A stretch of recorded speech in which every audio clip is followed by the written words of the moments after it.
Namaskar and welcome to this exciting new episode of Sathology Debunking Mythology. Sat means truth, Logos means a study or science, Sathology means a science or study of truth, and mythology is a true antonym, which means a study or science of fake, lie, or imagination. Many of the Indologists or faith based colonialists who came from the West, they wanted to civilize Indians.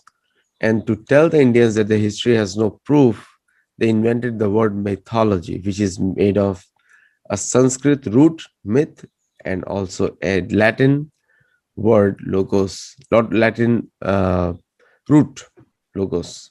So that's how the mythology word got invented. And the whole purpose was to destroy the identity or faith of Hindus on their own culture, history, and which is evident today. And we can see that many of the Indians feel shy or feel a little scared of talking about their own history, and they try to accept the Western versions. But in Sathology, we try to separate the chaff from the wheat so that you can have pure wheat.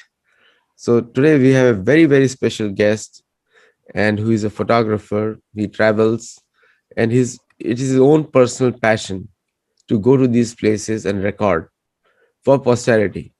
So we are very lucky and fortunate to have Sri Rajesh Singh for coming on our show and explaining about the places that he visits. Today we are going to cover the second place in Kashmir, the first one you already saw, and Martanda Temple. This is Avantipur temples, and we'll discuss about him where and what is the current situation today. So without delay, let us welcome Sri Rajesh Kumar Singh. Namaste Aditya ji and all the friends in US. It's very good morning to all of you. As Aditya ji has told that this time we will again travel to Kashmir, and I will just start this slide. So we will be traveling to a new place which is not very far from Srinagar. It is only about 30 kilometers. But I don't know how many of you do know about it. And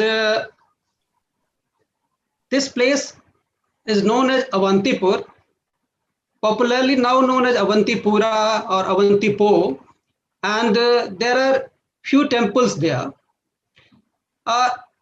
During the last talk also I had discussed that when we talk of Kashmir, the timelines which is popularly discussed in media, whether in electronic form or now even in social media, there is a huge gap.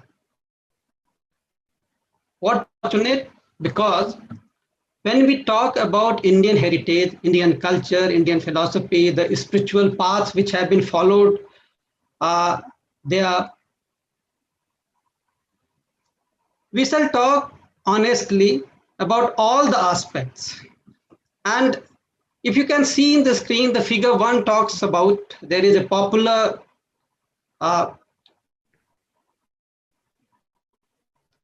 popular video which talks about the story and the timeline of the Kashmir. There was a huge gap about of many centuries, and those who would have participated in my last talk, our last talk, would have seen that there is a huge gap. And we had talked last time about one of the units, if you say, about Karkota dynasty and the great king Lalitaditya, who was a great emperor, who was a great builder.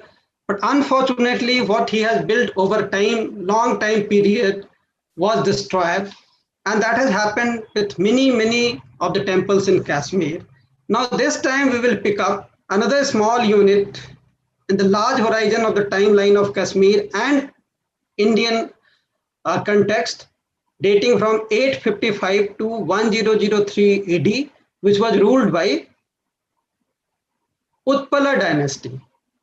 So we are now moving from 8th century to 9th century AD, and the dynasty which ruled during this period was Utpala dynasty. Avantivarman was the first king of this dynasty, and he established this kingdom. So you see, It's very interesting that we talk about many cities, many places in the country, in India. And when we talk about Kashmir, we don't talk about Parihaspura, which was established by Lalitaditya, Avantipura by Avanti Burman. A whole city was established by this ruler, who was a very benevolent ruler. And he was more interested in consolidating his empire, his kingdom, and he would take care of his people very fondly. He built two temples. There are two temples which you can see in Avantipura now. Though Kanhingam, some 100 years ago or more, he mentioned about 4 temples, but unfortunately, when you go to Avantipur today, you can see the 2 temples which you can see on the screen here. Figure 2 is Avanti Swamin temple, which is dedicated to Lord Vishnu.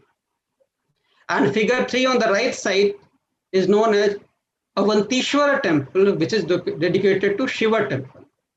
So what is very important, I would say, that when you associate Kashmir, mainly we talk about in ancient time with Buddhism and Kashmir Saivism. Hardly you would have heard about the other important components of Sanatan Dharma, our ancient tradition, like worship of Shakti, goddesses, worship of Surya, sun god, and worship of Vishnu, which is Vaishnava faith.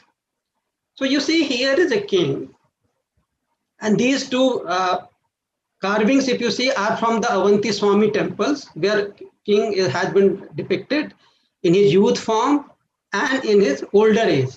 So he built the Avanti Swami temple when he was a prince and designate king. And the second one, that is Avantishwara temple dedicated to Shiva, was built by him when he became a king. So the same king would be worshipping different gods and goddesses, and as we do it today also. Or like us, I myself would pray to all the gods, whether it is sun god, whether it is Vishnu, Shiva, Lakshmi, Saraswati, Ganesha. So that culture, you see, has been continuing since long, and Kashmir was no exception. There would be many attempts, if you see, to dissociate Kashmir, see it in isolation, that the streams, the faith, the philosophy, the worshipping current were not being practiced that time. Unfortunately, only 2 temples are there. And this place was established, Avantipura, along the river Jhelum. Currently, the river is known as Jhelum, but at that time it was known as Vitasta. And when you cross the road, now a road has come between the river and this place, Avantipura. When we go down, when you descend, if you see from the figure 4, you descend down to the Jhelum, you can see sculptured pieces have fallen there. Now, this is very unfortunate.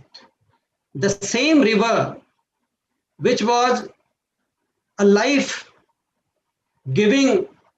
river, has been used for carrying out the broken pieces from the temple, which I had discussed last time, that during 14th century, most of the temples in Kashmir were destroyed by one of the kings of Sultan dynasty, who used to call him Butsikhan. And if you see the Martan temple, there is a large structure still remaining. But here in case of Avantipura, it was very easy to pick these carved pieces and carry them through the river and use it for some other purposes. Even today, hardly anybody goes there. I have not seen any picture, but when I go to a place, I do try to do Reiki and go all around. And you see, these carved pieces are still falling there. I hope at least these pieces will be brought back and will be placed in the temple. Rajesh, I'll just add one thing. The name Avantipur is in Mahabharata also. Arjun crosses Avantipur and towards the north when he goes for Rasya Yagya. And also Sugriv goes in search for Sita in Ramayana also. But the same name Avantipur is there. This is a very ancient name. You are very true. Actually, see, the history of the Kashmir is itself, it starts from the Janmeja asking that why the rulers of Kashmir has not participated in Mahabharata. Correct. And then it is being told because the king is very small, he is very young, so he has not been invited. So you are very right. And see, this is the difference. This is the peculiar thing that when we talk about Kashmir, the general perception which has been created is that this was a borderland, this was never part. But in the larger context which you were talking during the Mahabharata, it was actually in the central part. Correct. Because then you go to Gandhar and other areas. So that's why and this is the temple which I had mentioned last time in 1996 when I had gone to Kashmir for the first time. This is the temple which I saw when I was traveling from Srinagar to Anantnag from the bus, and I was very keen to see it from there. And this is the temple which introduced me to this part of the heritage of India, and thereafter, then further study and then further going there. Actually, I'll give you one more reference. So the Uttar Kuru, which most of the people do not know, but I have done extensive research on Uttar Kuru. Now, Uttar Kuru is in Kyrgyzstan and Almaty. Almaty's region is the boundary of Uttar Kuru. So it is north of that is Uttar Kuru. Now, so Right. from there to Kashmir, Kashmir is way south for them. And many rishis, munis used to do tapasya over there. And so when you come down, then Kashmir was a small region. Everyone passed through Kashmir, and they were under the direct jurisdiction in terms of paying taxes to Hastinapur. Very clearly mentioned. Yeah, and what you are saying is right. And since then, it has been continuously interacting with different parts of the Indian subcontinent. That's right. That's right. And whether it is Dravid Desh, or whether it is Karnataka, or whether Prag Jyotisphur, which is Assam now, Gauda, which is Bihar and Odisha. So all these things have been mentioned in Raj Tarangini also. And we somehow have disassociated it in a way that it's not at all connected.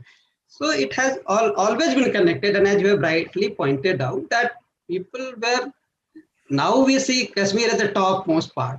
But it was very much central part of. Very central, because the Uttar Kuru was paying taxes. Even in the Ramayana one, where Bhagwan Ram says to Sugriv when he sends in the north goes Sushena, the father-in-law of Sugriv, is sent north. Yeah. And so when he goes, so Bhagwan Ram says, tell them that today Bharat is ruling from the Ikshwaku. And on his authority, Sri Ram is asking you to find Sita. And if anyone doesn't obey, punish them. This is a clear instruction. So they pass, Sushena goes through all these areas. So river Hotan in China, and Hotan is there. North of it is, his name is very difficult. Segra, it's in my new book. So therefore, I have captured that. And Shadoba river, which Duryodhan mentions in Mahabharata, the same river is referred as Shaloba in Ramayana. But the same thing, Shaloba, Shadoba can change, the language can change. So this is a common history in both Ramayana and Mahabharata if we take it as authoritative texts. But that's what the whole point I'm writing the book on, to make sure that people know that there are geographical things which are mentioned there. Nobody can write without seeing it. Yes, it's very true. So you can imagine things, but for the last so many years, these places are being seen and are being associated with different texts mentioned in these two historical treaties which we worship. Yeah. Please continue. Yes. So I will just talk about some of the architectural feature also, not going in detail, but our listeners will appreciate, and because how well it is connected. So in the center, if you see figure number 5, how would it have looked when the temple actually would have existed. This is a conjectural feature. So you see there is a rectangular area in the center of which you have a large temple, and on the four corners you have smaller subsidiary temples. Now this peculiar arrangement is known as Panchayatana, means 5 dimensions. Panchayat means 5 dimensions. And when I had discussed in one of my previous talks, when you go back to 4th, 5th century of the Gupta rulers, you see, I have shown it in figure 4, there is a temple, which is Dasavatar temple in Devgarh. The same arrangement was there. So there was a exchange of ideas in all forms of societal interaction which could have been possible. Now, figure 1 shows the central sanctum and sanctorum, central temple, and a piece on the right hand side you can see the entrance. Figure 3 shows the entrance from inside, and then you have carved cells which of course remain in ruins. So here if you compare figure 5, figure 6 and 7, you can see there is a central structure, and here also there is a central structure surrounded by 4 subsidiary structures in corner, and the same is in the case of Avantipur also. Of course, there were 2 temples which were added later on. So the whole concept of temple building, worshipping, which evolved in some part of the country, here in this case in the central India, which is now presently in MP, UP, Madhya Pradesh and Uttar Pradesh, has traveled that time in 9th century, 8th century. We have seen in the case of Martanda also, in other temples also. And as we have been discussing, the whole concepts were assimilated and with local peculiarities. Like here you can see, because of the weather and other characteristic features, there were certain characteristics like triangular pyramidal structures would be there. Now, as you can see in this picture, figure 5, the main temple here has been demolished almost completely. Only plinth is there, only platform is there. However, the entrance, which was very grand, that is a very important aspect in case of Martanda also, in Avantipur temple also, that entrance itself was very grand. And this you can see even in South Indian temples, Dravidian temples. When you go to Kanchipuram, Mahabalipuram, Gangaikonda Cholapuram, Brihadeshwara temple in Tanjore, you'll see the Gopura, the main gateway. It's a huge structure. So here also, the Kashmir temples would have an entrance in the beginning, which is double chambered. There is a partition wall where door would be placed, and they were beautifully carved. As it happens in Indian temples, when you go for worshipping to the main deity, the whole Vaikuntha, like here, we are talking about Avanti Swami temple, which is abode of Vishnu here. So the whole Vaikuntha was created here.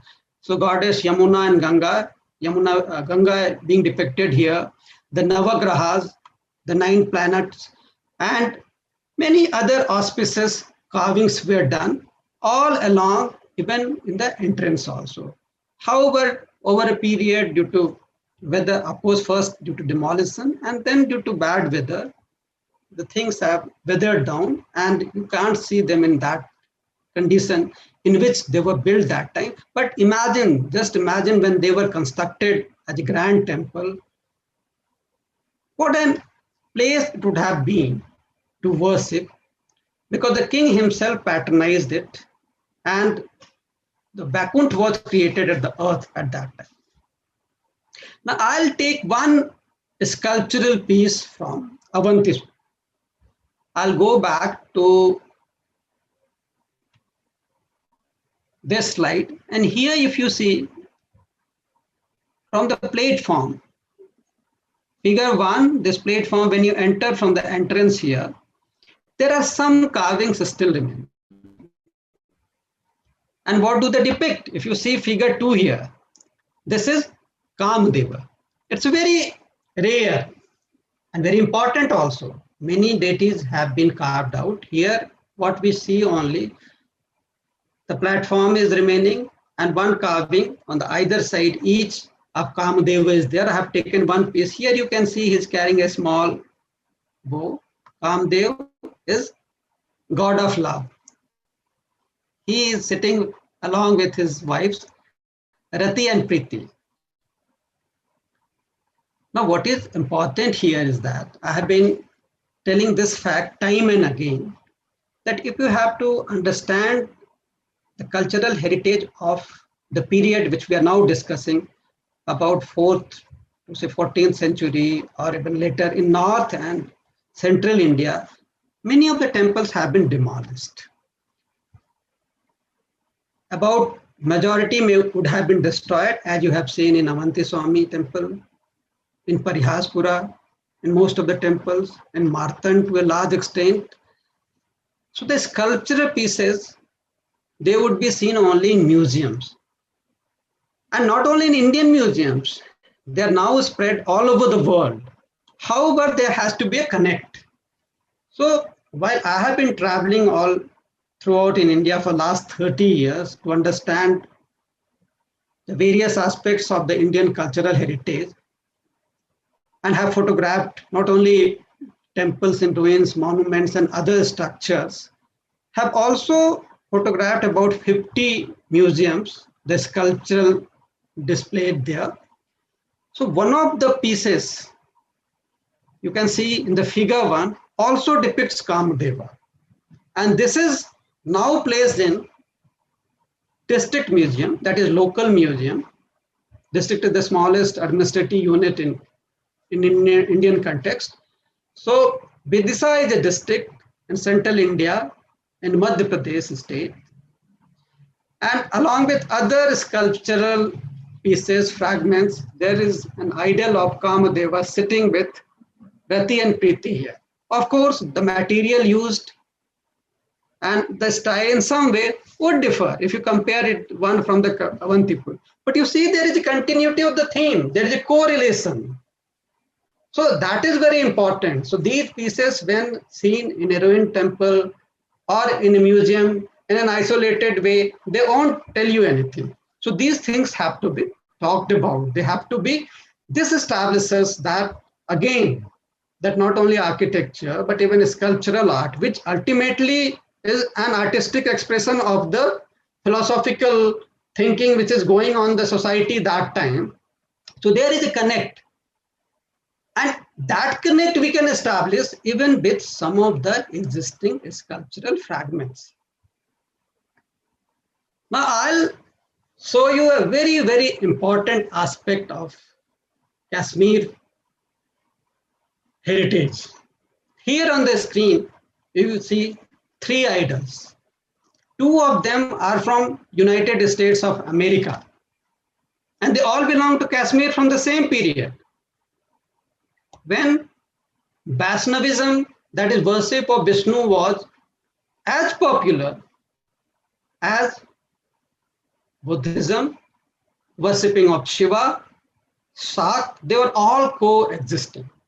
And they were all being manifested through the artistic expression, through worship in the forms of the temples and sculpture idols. Now, I have taken one of the temples, Avanti Swami, from Avantishwara and Avanti Swami. Avanti Swami temple was dedicated to Lord Vishnu. Here on the screen, you can see Vishnu in a special form. Now, Vaishnavism, as I said, was very much popular in Kashmir from 4th century till 14th century, when the whole philosophy was attacked by certain dynasty, and then temples were not there. So when these things are not there, what will you talk? If you go to Avantipur now, you will not see much. You will see only ruins. A Ganga carved somewhere, some planets carved somewhere, a Kamadeva, but that also people don't talk. But we have to connect the fragments which are now located in different parts of the world. So the left one, which is built in bronze, is in Los Angeles County Museum in one extreme of the USA, and the one in center is from Metropolitan Museum of Art in New York. And the third one, which is on the extreme right, I have taken from the Chhatrapati Shivaji Maharaj Museum in Mumbai, which was also earlier known as Prince of Wales Museum. Now, when you see Vishnu here, you see a commonality here. Let me tell you, this is not the only form in which Vishnu was represented in Kashmir. Here you can see three heads. One in front, a normal human. One on one side, that is of boar, and on the other side is a lion. Now, boar represents the Varaha incarnation of Vishnu. And the lion, as you know, represents the Narasimha. And this typical representation of Lord Vishnu, which was very popular in Kashmir, though not unique to this place only, is known as Vaikuntha Chaturmukhi Vishnu. Now you see, how many of us would have known that even Kashmir is connected with worship of Vishnu? And for such a long time, starting from 4th century at least, that can be seen in the sculptural expression, artistic expression, not to talk about what was in the mind of the people. And two other attributes which you can see, Vishnu is generally associated with 4 attributes, which we call Sankha, Chakra, Gada, Pushpa. That is conch, lotus, Pushpa. Sankh is conch, lotus is Pushpa, and Padma, and Shankh is a disc, war disc, and Gada is a mace. Now, in this representation of the Vaikuntha Chaturmukha, a Chaturmurti form, you see 2 of the attributes. That is, mace, Gada, and Chakra has been depicted in a human form. They are personified. So, the kind of philosophy which you see, even the ayuds, that known as war weapons, they were also worshipped. Gada is a feminine word, so she has been represented as a goddess. And Chakra as a Chakra Purus, male, and both are being blessed by Lord Vishnu. And it's not that this was popular here only in Kashmir, it was seen in Mathura in 4th century also. And one fragment or idol you can see in the same museum, that is the Chhatrapati Shivaji Maharaj Museum in Gujarat, which is from 12th century. And if you go to a very famous place, Khajuraho, which is World Heritage Site, the temple, one of the famous temple from the group of the temple, that is Lakshmana Temple, it has Vaikuntha Vishnu as a presiding deity. Now, I have taken only few examples here. There was a profuse number of temples there. At least 3 Vaishnava temples, they survive. One in Parihaspura, 2 in Parihaspura, they have been broken. However, one in Bunyar and one in Avanti Swami, at least you can see some remains. And the statues you can see, idols in Sri Pratap Singh Museum in Kashmir, different forms of Vishnu. Vishnu with a single head, Vishnu with Lakshmi, Vishnu in different incarnation, Vishnu on its mount on Garuda. So it's a special talk which I can take later on. But what I'm trying to emphasize here is that when you talk about Kashmir, does it comes to your mind that yet it was a place where worship of Vishnu was very, very popular, and it was popular ever. Means at least in artistic form you can see from the 4th century till 14th century. Then there were so many temples dedicated to Vishnu and in different forms. So my emphasis or my request is that kindly popularize these aspects with people. And when people think of Kashmir, Martand shall come in their mind, Avantipur shall come in their mind, and not only ruins, but the whole civilization which were prospering at that time, the whole mode of worship shall come in your mind. With that, I conclude my presentation for today. You showed remarkable things, and one thing I'm particularly interested in visiting the Los Angeles Museum now, where I want to see the deities. And Yes, you sure shall do it. I'll do it. And I'm also going to do one thing. I'm going to put a request for returning back for worship. I'm going to do that. I'll ask the mayor of Los Angeles also to give us back that deity to be worshipped in a proper temple in the US. And let's see what happens. If worse comes worse, it should go back to India. See, this is the strategy of the faith-based colonialists who tried to change they had a very little respect for the culture of India. They wanted to put Hinduism in a museum. And that's why you can see in Vatican, the entire Coptic Egyptian history is in the Museum of Vatican. Now, all the native history of the Roman lands is in the museum. The Greek history is in the museum. And they also wanted to put Hinduism in the museum also, especially in the land of India. Like if you go to Purana Kila, all the old murtis, we call them Arch Vigraha, they are in the museum. Now, they should be ideally worshipped, not put in the museum for people to come and see. Ideally, what they're telling to people is that, look, your culture is in the museum now. It is no more relevant today. That's the message they're trying to give. And the textbooks they have changed in such a way that people like you and I were discussing the beginning of this show, that how the textbooks they show that Kashmir is a foreign land. No, it's not. It was the middle, like you said, absolutely right. If you see Hastinapur and Uttar Kuru, Kashmir is right in the middle.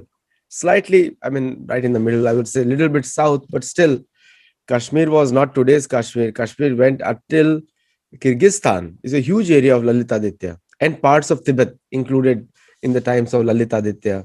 Lalitaditya was ruling from Nuristan in Afghanistan to Ujjain.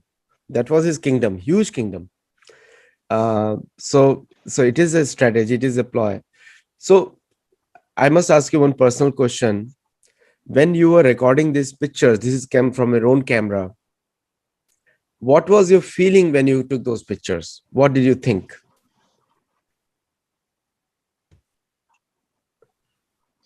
See, it's both feeling of joy and pain at the same time.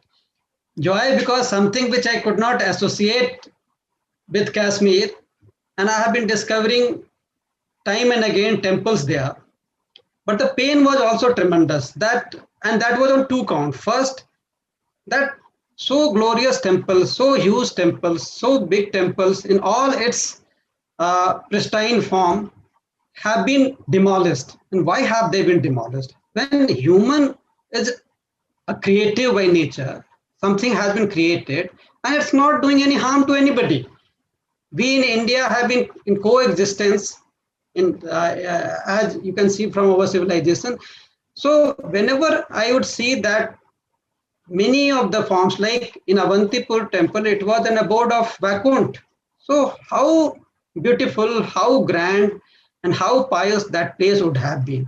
So that was a feeling of pain when I would visit all these places.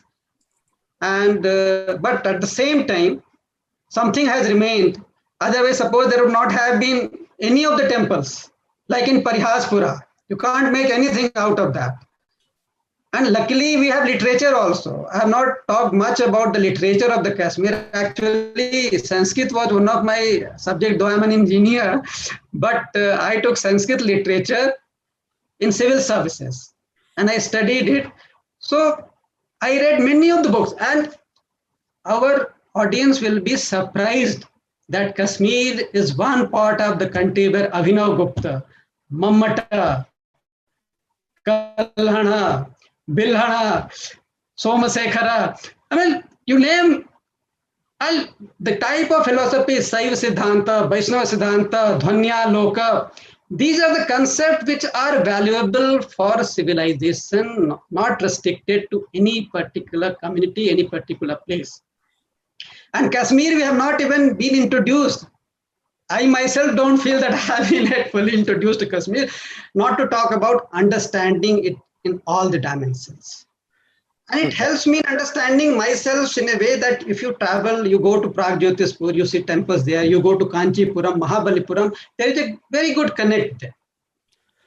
So on Pragjyotishpur, there are two Pragjyotishpur. One is Pragjyotishpur mentioned in Ramayana, which is in the west, and another is Pragjyotishpur in the east, which is mentioned in Mahabharata. So the western Pragjyotishpur is after the Somagiri mountains, which is Somagiri mountains are the mountains west of Sindhu Nadi, and Okay. and that's why the Somnath temple was. Somnath temple was actually on those hills. Where Sugriv tells. Anyway, it will come in my book in detail. I've done a lot of research on this with the Google Earth, and also I've used modern tools, especially I'm thankful to American National Oceanographic Organization because NOAA has helped me a lot through their website. And so these facts are there. Like, Pragjyotishpur in the west in Ramayana comes to the same place which is near today Baghdad. And one thing is common in Mahabharat, Maharaj Bhagadat was the actual name, but even today, if you go to Baghdad, they call it, we have a lot of Iraqi Americans here, I can talk to them. They refer to it as a Bhagada. And they refer to Syria as Al Sham, not Syria. Their local language is like we call it Bharat, they call it Al Sham. And that is the actual name in Mahabharat also, Shyam Varna, Shyamadesh, and Madradesh. But what I'm trying to say is that we Indians have been told to restrict Bharat in today's map of India, which is already changed since 1919. 1919, Afghanistan was taken out of India. 1947, Pakistan was taken out, and Bangladesh. And then 1948, Burma was taken out. All three were part of undivided British Empire before that. So, and somehow we Indians, we are thinking that this is it, this is what the entire, and when modern historians or some of the British inspired mythologists, they put all these Madhya Desh, everything within the map of India, which is very foolishness. So these boundaries are created now. They were not existing when actually these incidents happened. So, so it's a very fabulous presentation. Touched my heart, Rajesh ji, and because most of the people are confused that the Kashmir was only Shaivite. Now the word Shaivite, Vaishnavite, these are the terms of the British historians. In India, that's very true. In India, they were never considered. Whether you are worshipping a Devi or you are worshipping a Vishnu, you are worshipping Shiva, as long as you are on following the path of Dharma, that was more important. So there was no conflict between Shiva Bhakta and Vishnu Bhakta. There is never. Because every temple of Vishnu has Shivji by default and Ganesh by default. So all these Western concepts. See, in the Marthan temple also, when I was making last time the presentation, I had shown you Vishnu, luckily which have survived there, which is a sun temple, a temple dedicated to sun god. And Avanti Swami, the ruler Avanti Swami, he himself built the temple dedicated to both Shiva and Vishnu. So it may be a difficult for those people who came here, I mean, colonials or Britishers, they could not have understood the way an Indian would evolve. For us, from the childhood, we see no contradiction in any of these things. And till date, whether it's me or you, all of us would worship all the gods which are part of the larger Brahman, or whatever we call the most powerful Atman which is in existence in the world. That is true. All these differences. See, the thing is, the point is, Europeans have, and I will say blanket statement. So please forgive me if anyone doesn't like it. Europeans have never been known to be philosophical. They have been known to be intellectual. There's a difference between intellectualism and philosophism. Philosophy is always guided, and intellectualism is just random. It's like a Sankhya yoga. You cannot reach anywhere. Like you can pick up a sand particle and then you can start imagining things and putting theories on it. You may reach the same conclusion, but after thousands of years. And that's what Europeans have done it. So the Europeans saw in that way, and the Islamic with the attacks which happened over there, their only point was just destroy, destroy, destroy. Like I'll give one example. In Iran, every Zoroastrian temple which was existing in 652 AD in Persia, today's Iran, on top of which Arabs built up their mosques, and that's how they were told, and most of them were connected to India. Therefore, whenever Islamic revolution happened, most of them came to India. Maximum number of Parsis are in Bombay today. So thank you, Rajesh ji, for an exciting presentation. I can go on and talk to you for hours, but our viewers have to, if you like it, do comment it. And Rajesh ji will come up with next topic. If you have one more Kashmir series, we should do one more. So thank you all. And I will do a few more. Thank you all, and namaskar. Yeah. And I'll see you back again. Thank you. Namaste. Thank you very much.